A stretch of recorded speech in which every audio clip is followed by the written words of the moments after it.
That's apologies for that bug, everybody. I don't know what that was. Are we being hacked? Anyway, we're gonna press on. I'm John Iadarola. Jordan Yule joins us on the Damage Report. How's it going, Jordan Yule?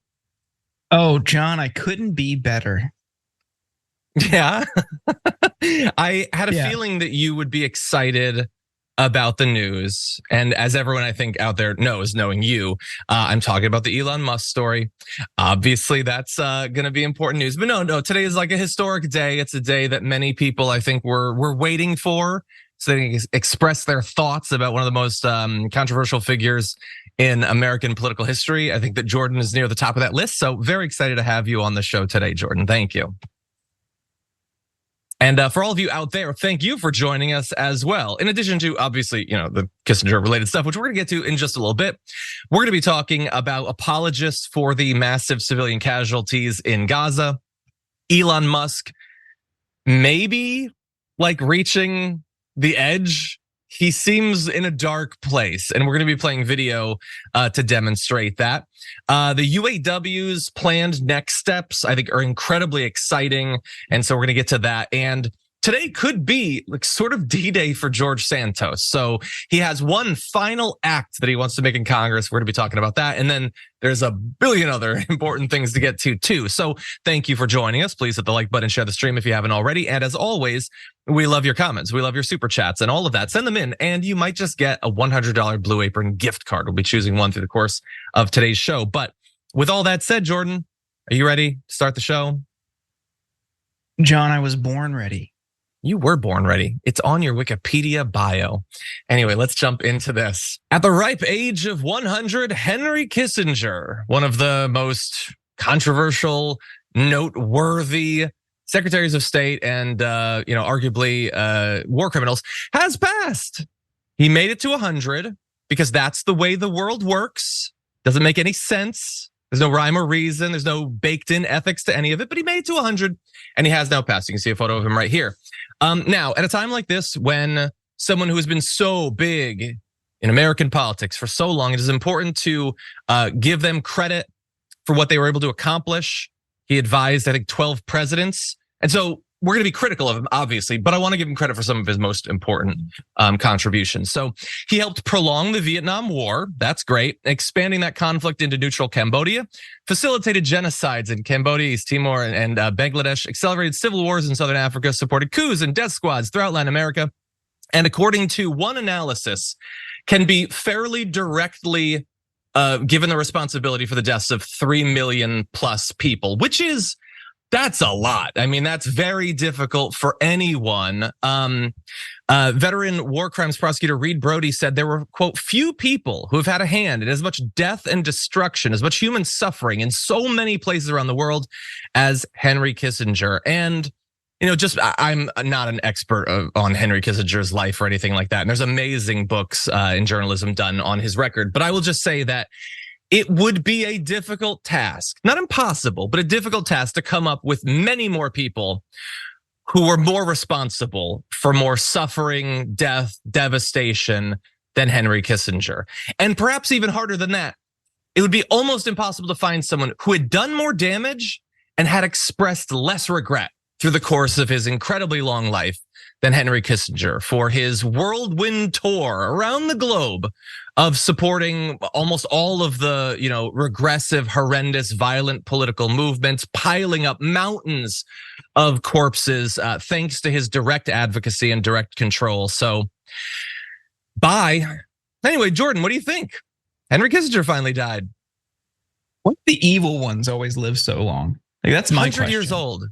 I'm not going to hit 50, and he reached 100. I'm just gonna start to accept like the baby blood drinking conspiracy, just because that's the only thing that makes sense anymore. Adrenochrome? People live forever. Yeah, why not? At this point, like what? Just prove it. No, but on a serious note, it is. Yeah, sure. We're celebrating this guy died, but like nothing changes, and he still accomplished everything that he wanted, and that's the frustrating part. There were no checks and balances. There was no accountability for anything that he did, anything he supported, anything he lied about in Congress, even like the week that the US was doing it under his guidance or instruction, including in Chile, just lying about US involvement. the week of, no remorse, like you said.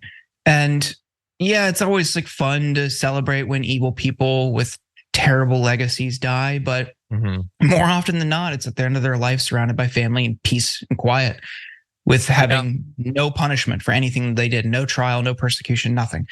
And that's frustrating.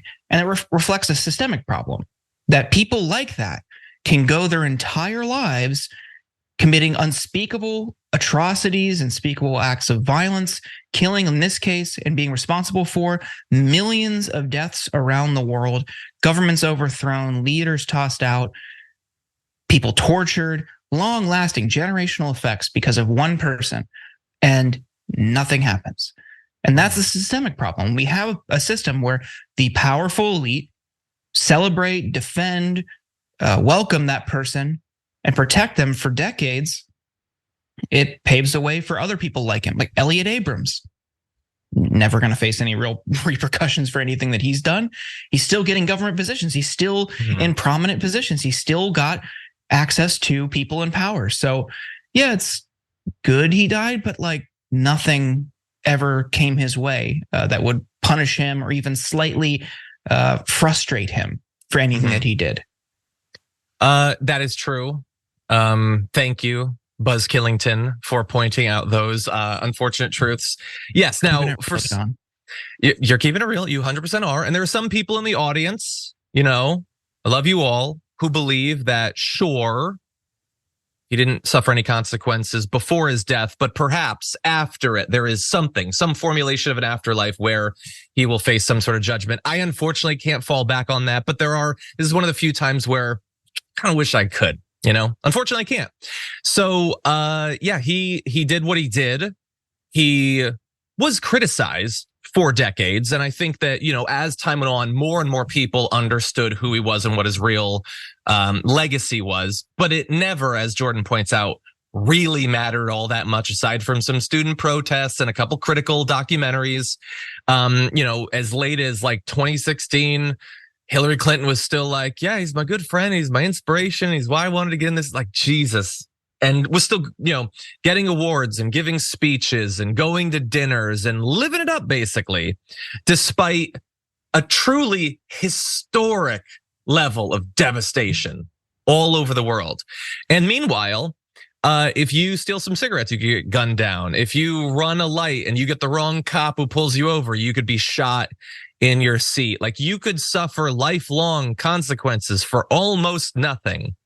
And it seems like, I think Eddie Izzard sort of pointed this out. It's like, once your crimes reach a certain like turning point, we just don't have the capacity mentally, emotionally, certainly in terms of government, the judiciary, to really take stock of it. And so, well, look, we could run through Vietnam and Cambodia and Chile and Argentina and Bangladesh, all the horrific things that he did. And perhaps we'll mention some of that, but it is just amazing that he never had to pay any price. He never showed any remorse.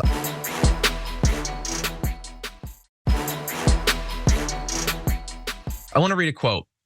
This was very recent. So Ted Koppel was doing this like retrospective for his 100th birthday or whatever, and he asked about the bombing of Cambodia. Not super aggressive questions, just questions. And this is what Kissinger said. This is a program you're doing because I'm going to be 100 years old and you're picking a topic of something that happened 60 years ago. You have to know that it was a necessary step. Now, the younger generation feels that if they can raise their emotions, they don't have to think. If they think, they won't ask that question. Yeah, like, why are you bringing up old stuff? Why are you bringing up old genocides? What genocides have I done in the last year or two, really? Like, that's how he, I guess, insulates himself from what should be lifelong horror. He should not have slept for the last half century. And you young people who think that we should think critically about the actions that were taken by our officials, no, you're just being emotional.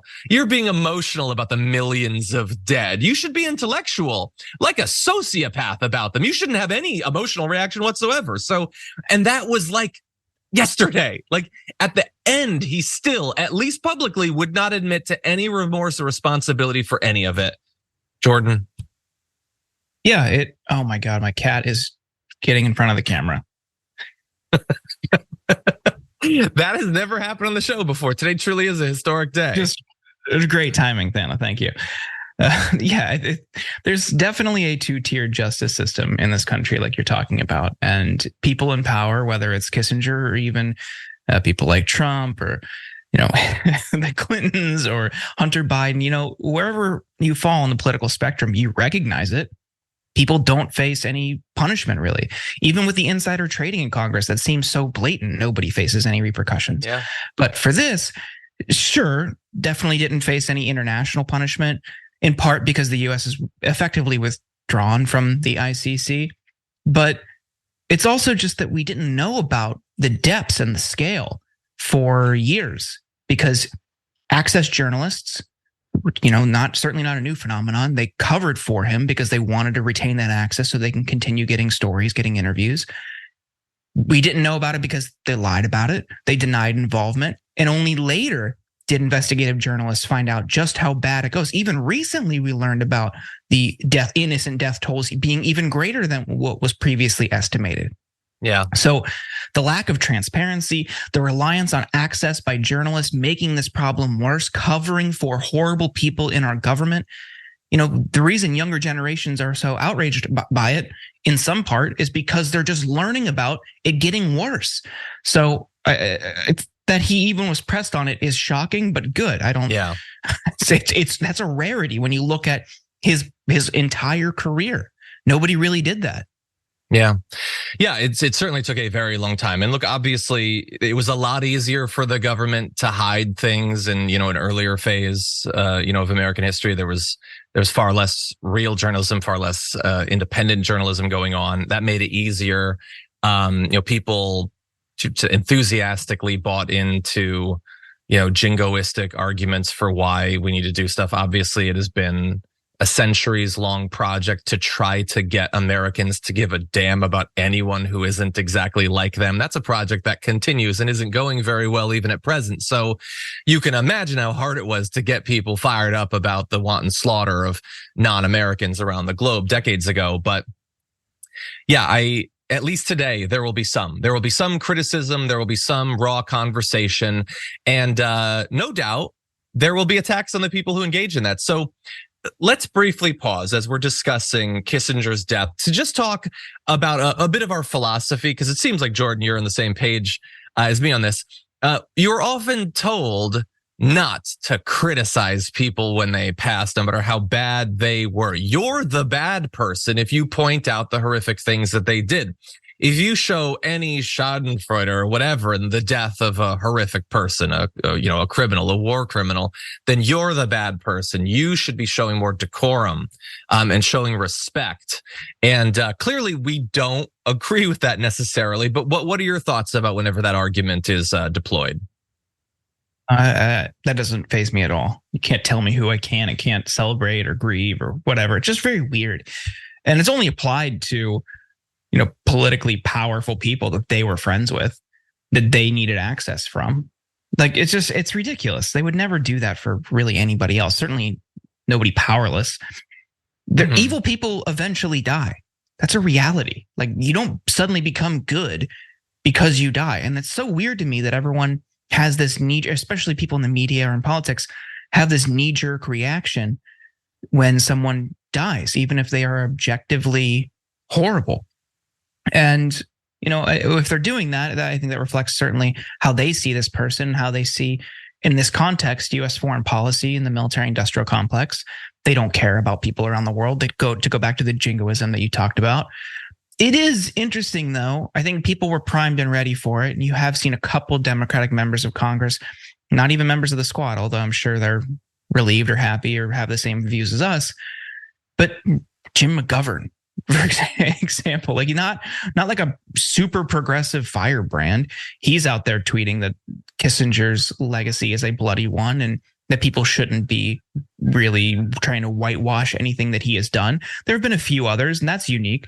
But then you have just kind of the even apolitical brands like the New York Yankees tweeting out messages of condolences and then how they're going to miss him.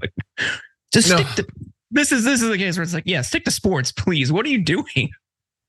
I don't understand. Like, rightly, you know, I'm blanking on his name now, which actually makes me the kid who shot the protesters. Oh my god, I'm blanking on his name. It's either Kyle Dad Rittenhouse. Brain. Kyle Rittenhouse is going to thank you for the rest of his life be dogged by the fact that he did that, and he should be, because he did that, and it's horrific. Why is it controversial to point out when someone has been responsible for literally millions of more times more death? I don't understand that, except that, again, like, as you pointed out, they're being protected largely by their friends, by people who needed them for something, who owe them something, and who, like Kissinger, on a fundamental level, don't care about the suffering and the death. Maybe on some level, hypothetical, but it doesn't really mean anything to them that this did, that these countries are still trying to recover from the horrors of 40, 50, 60 years ago. Like, they just fundamentally don't care. And so they use, this facade of respectability politics to get you to shut up about stuff that should be core to your values. That if you can't identify that what he did is evil, and if you don't feel like you should speak out about it, then what the hell are you doing in any of this? Like, there should be no controversy whatsoever. And by the way, like, as I said, it became easier to be critical of him as time went on. And so I want to give credit to a quote that admittedly many people in the audience are going to be familiar with, but something that was written 22 years ago by Anthony Bourdain back in his autobiography way back in 2001. He said, once you've been to Cambodia, you'll never stop wanting to beat Henry Kissinger to death with your bare hands. You will never again be able to open a newspaper and read about that treacherous, prevaricating, murderous scumbag sitting down for a nice chat with Charlie Rose or attending some black tie affair for a new glossy magazine without choking. Witness what Henry did in Cambodia, the fruits of his genius for statesmanship, and you will never understand why he's not sitting in the dock at The Hague next to Milosevic. And that was, obviously more controversial back in 2001. I don't think he'd get much criticism now, but he stuck with it. In 2018, he said, frequently, I've come to regret things I've said. This from 2001 is not one of those times. And he was right. Just look, there can be like a needlessly edgy thing where anyone who dies, you could mine their past and find something that isn't necessarily reflective of the sum total of their life. But this is his life. This is what Kissinger did. And it would be super bizarre not to point that out. And you don't have to be quite as bad as Kissinger. When Dick Cheney kicks the bucket or whatever, you need to point out the things that he did. Donald Trump, we're not going to have a day of respectability. We're not going to pretend that the things that we experienced didn't happen, okay? To do that is to give to other horrific people what they want, and to allow people like this to continue to exist. The lines have to be drawn somewhere, but making it more difficult, even marginally more difficult for horrific people to live the placid, happy life that they want to live, that is not on you to make that happen. And I would argue the exact opposite is our ethical responsibility if we actually hold the values that we pretend to. Sorry. Any other thoughts? Yeah, I think the media's role in cementing the legacy of these people is something they should take seriously. And, I'm relieved people like Spencer Ackerman at Rolling Stone, who has a great obituary out now titled Henry Kissinger, War Criminal, Beloved by America's Ruling Class, Finally Dies. And in it, he argues that his obituary and his legacy should be cemented as one defined by all of these atrocities, not his service, just being in the government for many years, and not any, even facade of diplomacy, because ultimately many of these efforts were undermined by Kissinger and through back channels. So that should be his legacy. And if the media wants to do that, that I think would be the responsible path. But unfortunately, many of them just try to create this illusion that we're all just, bickering on policy ideas. That's it. And bipartisanship is healthy and robust. And ultimately, at the end of the day, it's service and love to this country that matters. And I don't buy that. I don't think many people watching, and I would hope more people didn't buy into that, because that nationalistic myth is what protects people like this. When you are more worried about maintaining any sort of respectability when someone like this dies and not centering the people, the millions of people whose lives have been affected or ended because of him, you're only going to pave the way for more people like him. And that's a really dangerous game. Yeah, you're 100% right. And for the people who think that, that really think you should be nice when the person dies, live a life that doesn't lead to people wanting to pillory you after you've died. I don't think it's actually as hard as they're implying it is with their defense of people like Henry Kissinger. Anyway, obviously we had a lot to say about that. I wish I could get to Mike Johnson's defense of him, but there's no time. We have to take our first break. When we come back though, in honor of Henry Kissinger, we're going to talk about war crimes on the other side of this.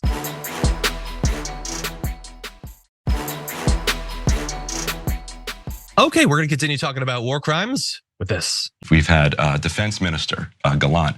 We will eliminate everything. An IDF spokesperson.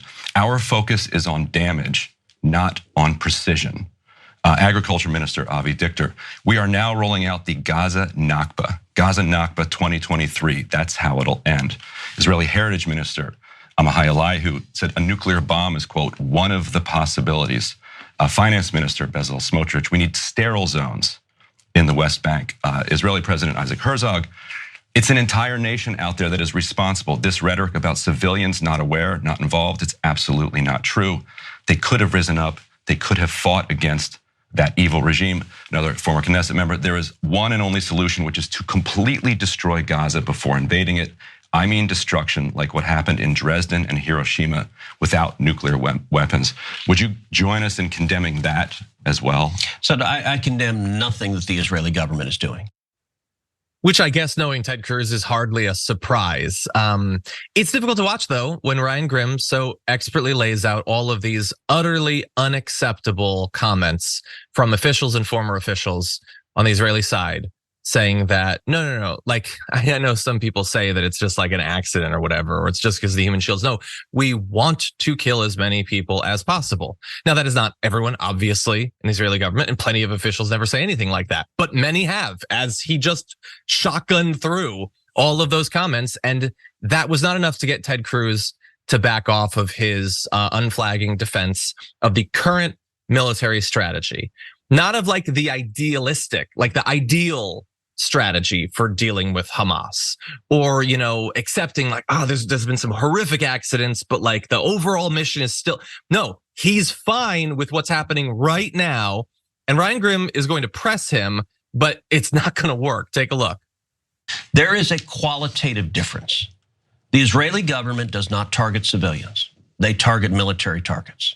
The Israeli government Why are they so bad at their targeting then? If they're killing so many so they're actually not. They are. So then they are targeting. No, they're exceptionally good at. So I can tell you there is no military on the face of the planet, including the US military, that goes to the lengths that the Israeli military does to avoid civilian casualties. So But the IDF said our focus is on damage, not on precision. Yes, we damage keep hearing to Hamas, damage to Hamas, to terrorists, and I am all for. They have said the opposite. They keep saying that what they're doing is what they're intending to do, and here in the United States, we say that's not what they're doing. That's simply not true.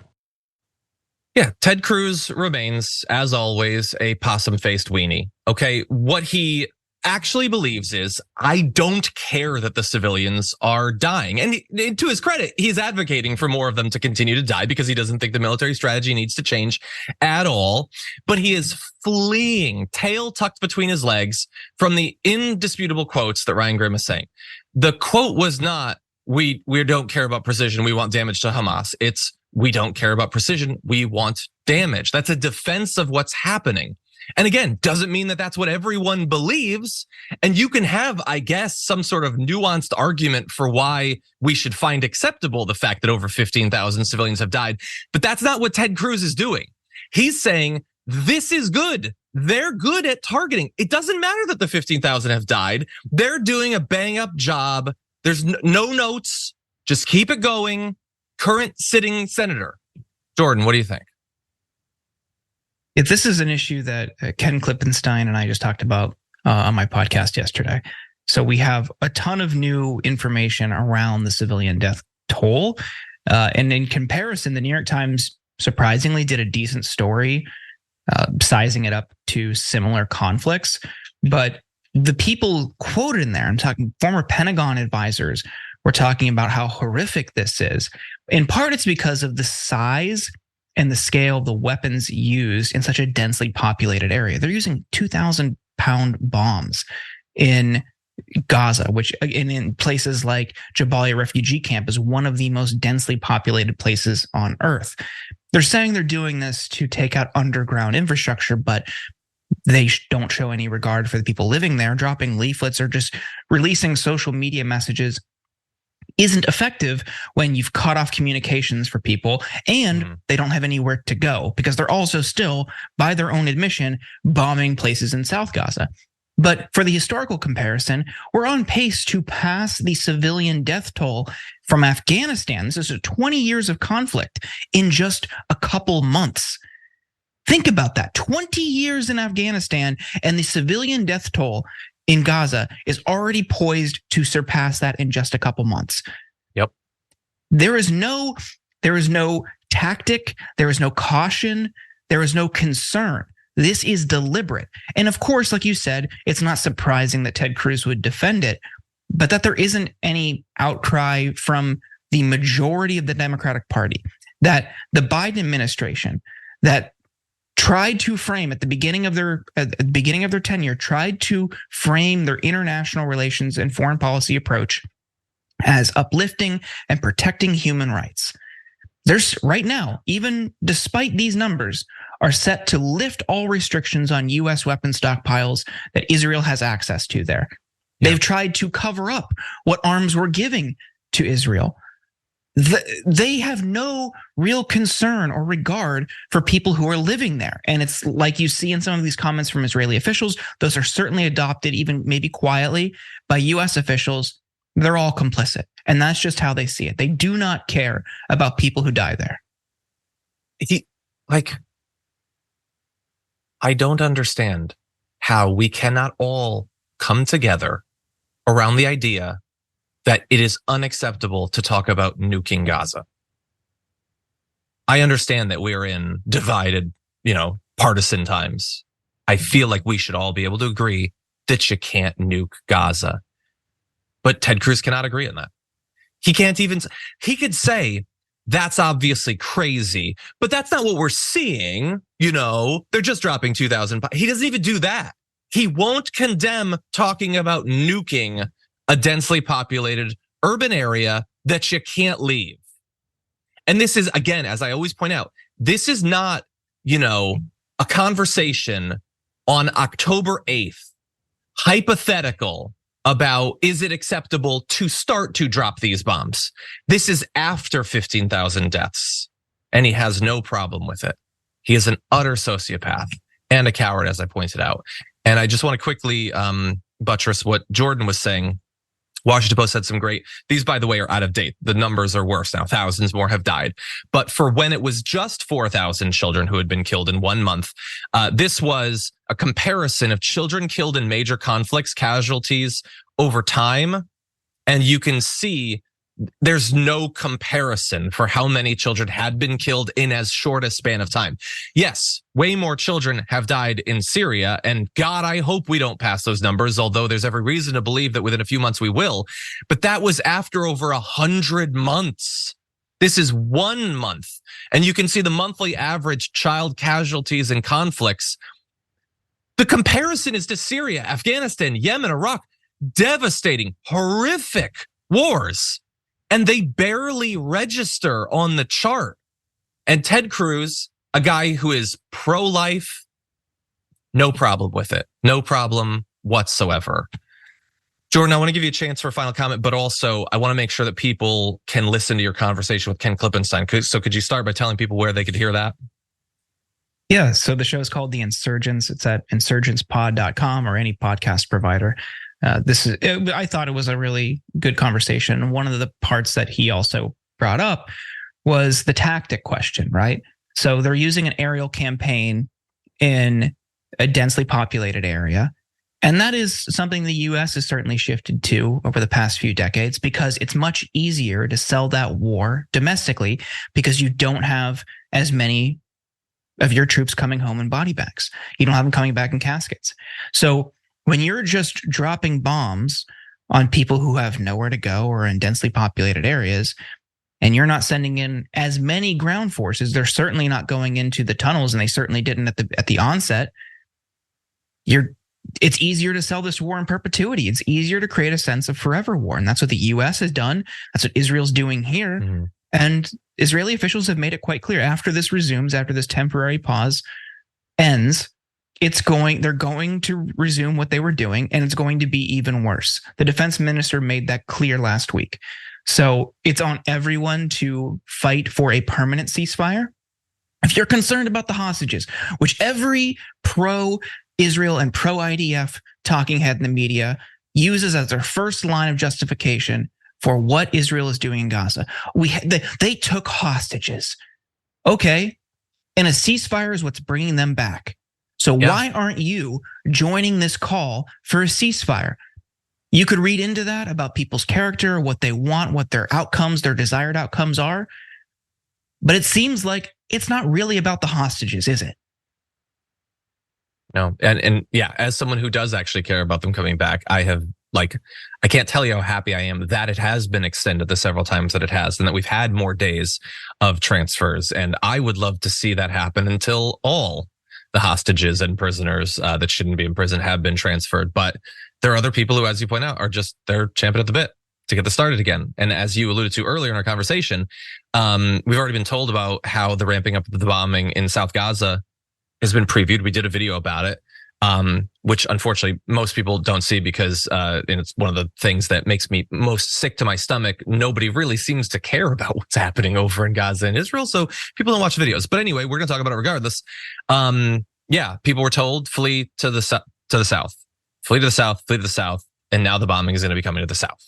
So we're going to update these numbers at some point, and I can't even conceive of what they're going to look like in a couple of months.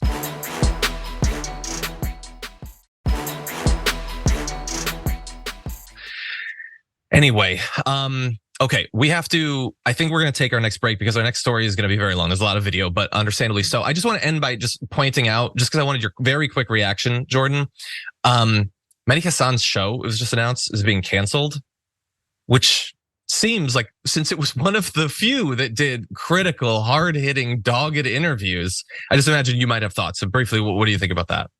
I am actually really glad you brought that up. And it underscores the importance of outlets, progressive outlets, independent outlets that will actually talk about these things in ways that aren't just deferential to the US government or the security state or the military industrial complex. He was great. Ayman's also really good. I don't want to act like Mehdi was the only voice, because Ayman on MSNBC is also pretty good. Yeah, but Mehdi is just like, he's so sharp. And it honestly seems deliberate. I think back to Phil Donahue being canned for being critical of the war on terror. At the New York Times, Chris Hedges, a Pulitzer Prize winner, also got canned for being critical of the war. But if you cheerlead the war, if you justify every single decision and action the US military, or in this case, the Israeli military with the US's support, is doing, your job is safe. And think about the role the media plays in selling these wars to people. So it's not just TYT that you should support. I'm thankful for everyone that does. And you're not going to hear this on other YouTube channels or other progressive and independent media outlets that are really in it for themselves, but try to co-opt some of this language to seem like they're in this fight. You really do need to support more than just your preferred network or outlet. Because there are a ton of, like, the Majority Report is really great. Breaking Points, I think, is decent. You know, Ryan Grimm's show is pretty good. I think that also might be in the Breaking Points network. The Lever is really good. But think about a handful of outlets that do good reporting, ask tough questions, and when they have the opportunity, because a lot of these people won't talk to progressive outlets, when they have that opportunity, really meaningfully push back. That was something Mehdi was great at, and I would assume that's why he was pushed out. Yeah, and that it definitely is an issue that so many people won't go on progressive outlets. That's 100% true. But yeah, you're right. And didn't he, just like within the last week, he had an interview with, I believe, an Israeli official that got like a ton of news coverage, didn't Mehdi? Yeah.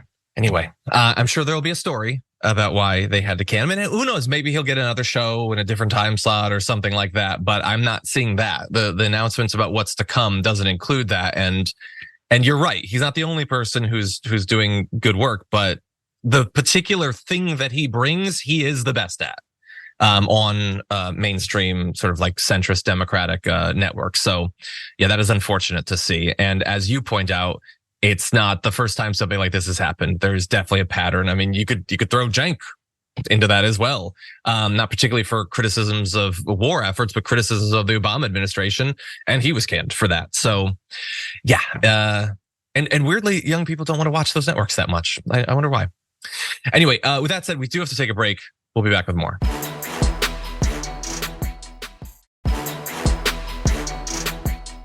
Okay, really fast. I am being fact checked, and I take fact checks very seriously. You know, I don't mind being criticized, but I am being told that possums are not mammals, they're marsupials. And I'm pretty sure marsupials are mammals. I'm not like an Animal Planet guy or anything, but I'm pretty sure that they're mammals. Anyway, let's see if we can get a poll going or something. I think that's how science works.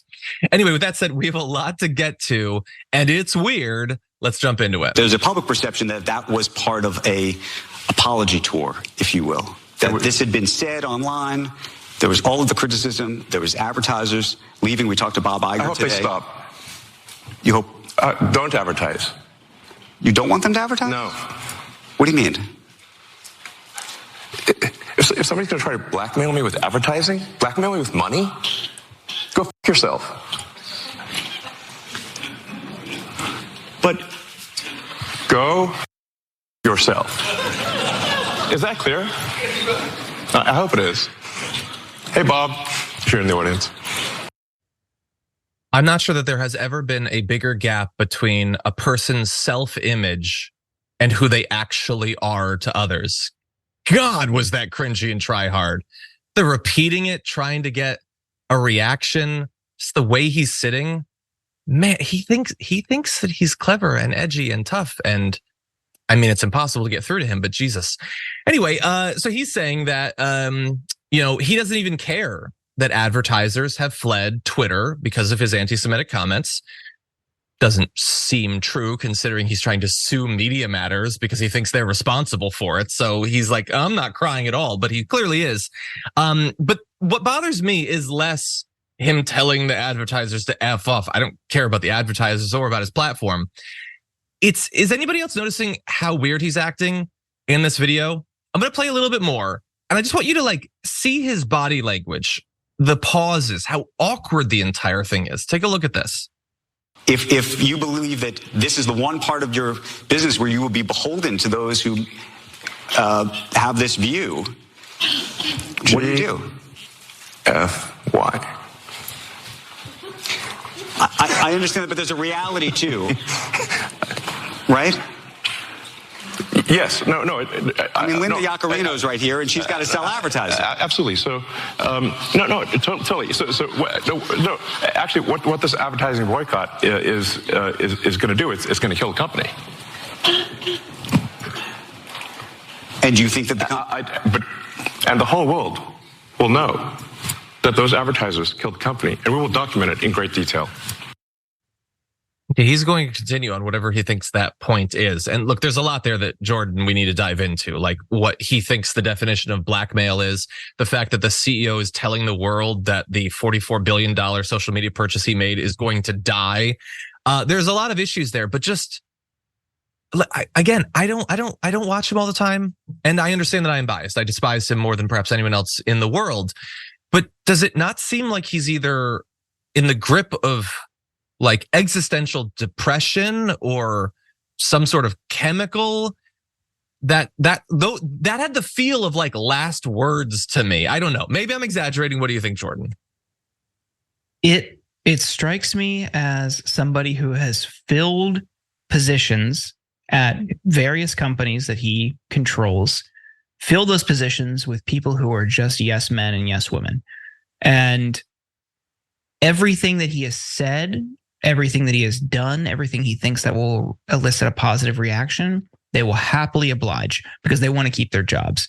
You saw kind of the try-hard behavior during that initial few months, really tumultuous period at Twitter, where you had people, I'm sleeping in the office because I love working at Twitter so much, and I think Elon's great. And then they were ultimately let go, and people were just reportedly working over holidays and weekends to keep him happy and meet his eccentric demands.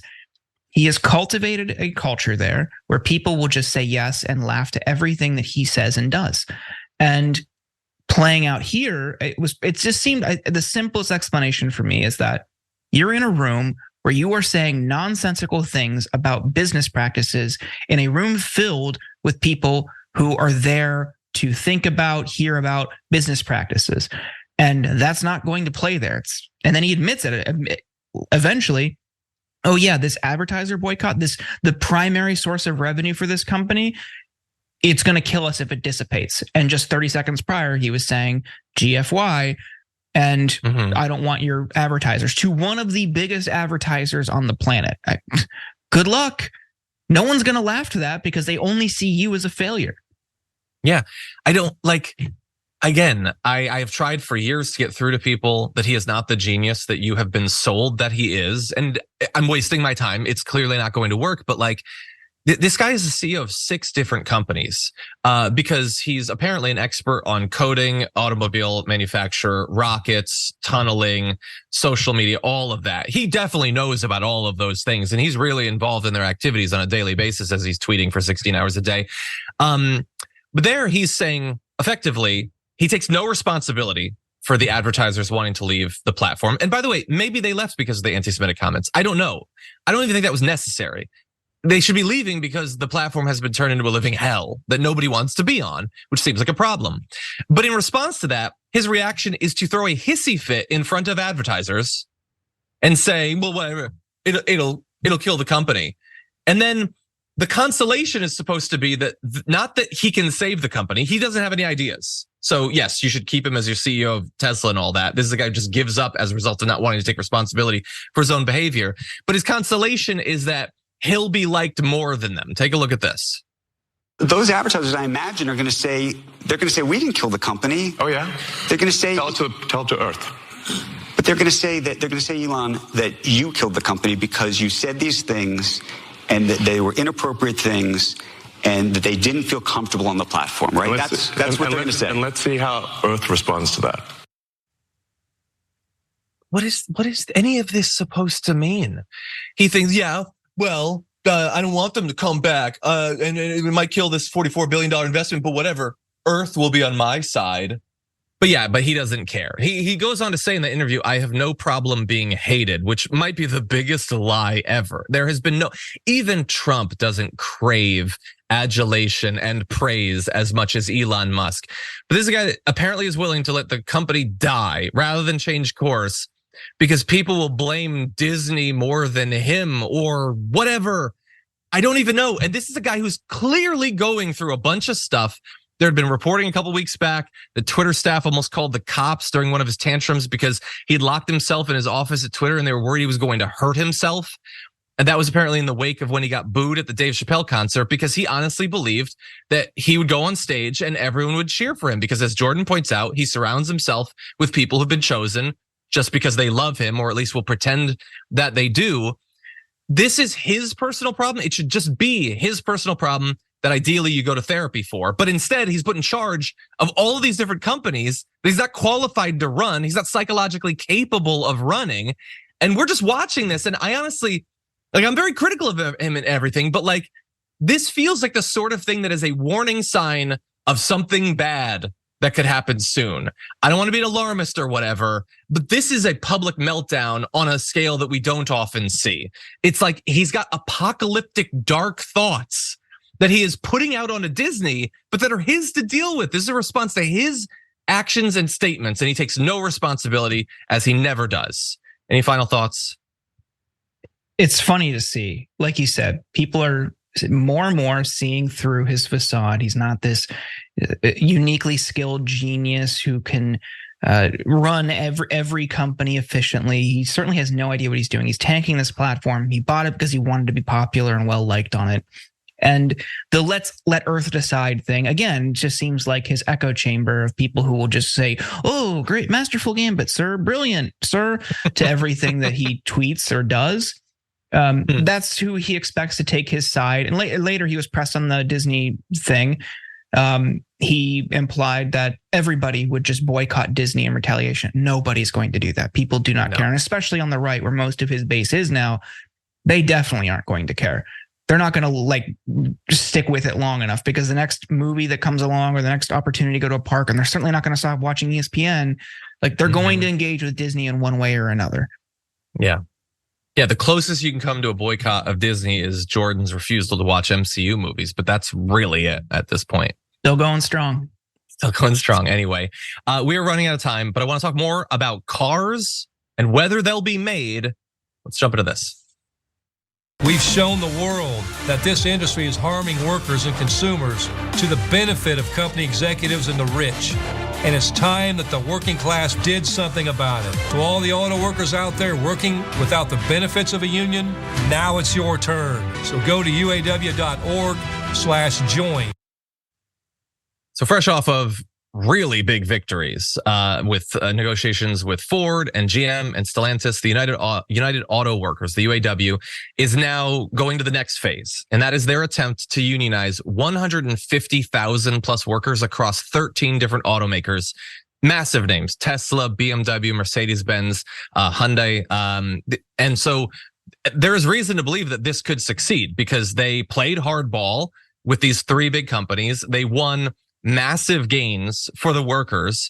So if you're the workers at these other companies, you're probably thinking, I would kind of like a massive bump in my pay and benefits and all of that. So anyway, while we have Jordan on the show, I had to ask you about this, because I know this is the sort of thing that you follow quite a bit. What do you think about this next phase in the UAW's activism? I think it's great. You have the proof is there. You see people's material conditions improving as a result of collective bargaining, organizing your workplace, and striking together and remaining firm in that. And the outcome was great for UAW workers, just like it was for UPS workers, and just like it was for many, many unions around the country over the past couple of years. They're showing more and more people around the world, or especially around the country, but definitely around the world, are realizing, hey, when we do this, we start to get a bigger slice of the pie. It's no longer most of the money going to the top. We start to get comfortable raises. We can start to live a comfortable life. We finally have economic security from our labor that they are profiting off of.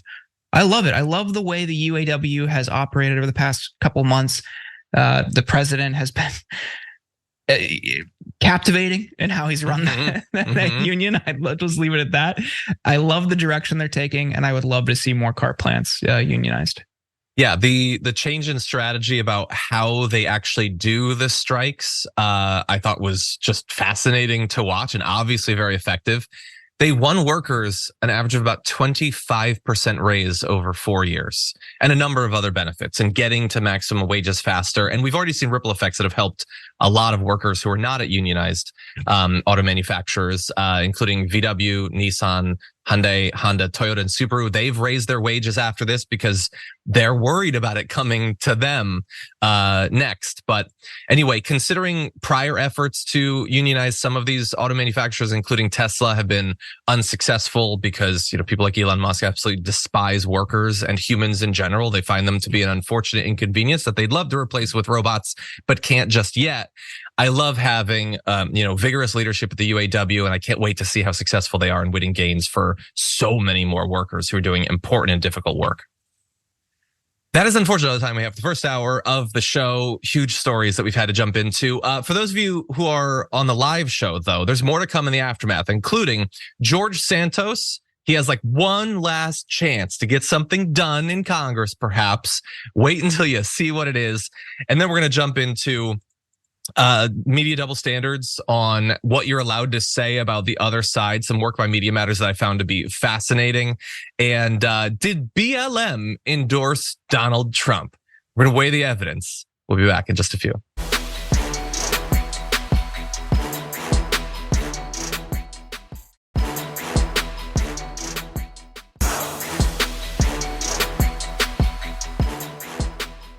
Thanks for listening to the full episode of The Damage Report. Support our work, listen ad-free, access members-only bonus content, and more by subscribing to Apple Podcasts at apple.co/TYT. I'm your host, John Iadarola. I'll see you soon.